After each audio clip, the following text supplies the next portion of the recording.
మా తాత తట్టల దొర, మా నాన్న పుట్టల దొర, నేను పిట్టల దొర. నన్నంటారందరూ లక్కోర్ సాహెబ్.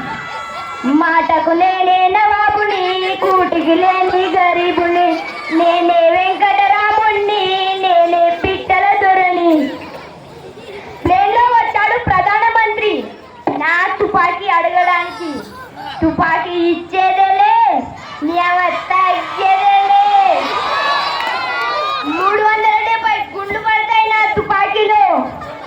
పాకిస్తాన్ పోయొచ్చింది నా తుపాకీ, కర్ణాటక పోయొచ్చింది నా తుపాకీ, ఎన్నో కాల్పులలో పాస్ అయింది నా తుపాకీ. ఇక మొన్న ఎస్ఐ తుపాకీకి నా తుపాకీకి పోటీ వేసినాం. ఎవరి తుపాకీ మునుగుతుందో అని, ఎవరి తుపాకీ తేలుతుందో అని. ఇక తీసుకపోయి హైదరాబాద్ హుసేన్ సాగర్లో వేసినాం, ఎవరి తేలుతుందో అని.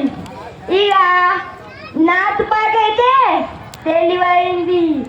ఇక 3 తవల పిండి ముక్కింది, తవ పెడినాడే గుడాలు ముక్కింది. ఇక నీళ్ళ మీకెళ్ళి వస్తుంది మహారాజా. మునుకుట్టు తేలుకుట్టు, మునుకుట్టు తేలుకుట్టు, మునుకుట్టు తేలుకుట్టు. ఇక ఎస్ఐ తుపాకీ ఏడవేసిందో గానే అడుగుతుంది. ఇక అప్పుడు అన్నాడు ఎస్ఐ, నీ తుపాకీకి లైసెన్స్ ఉంది, నా తుపాకీకి లైసెన్స్ లేదు.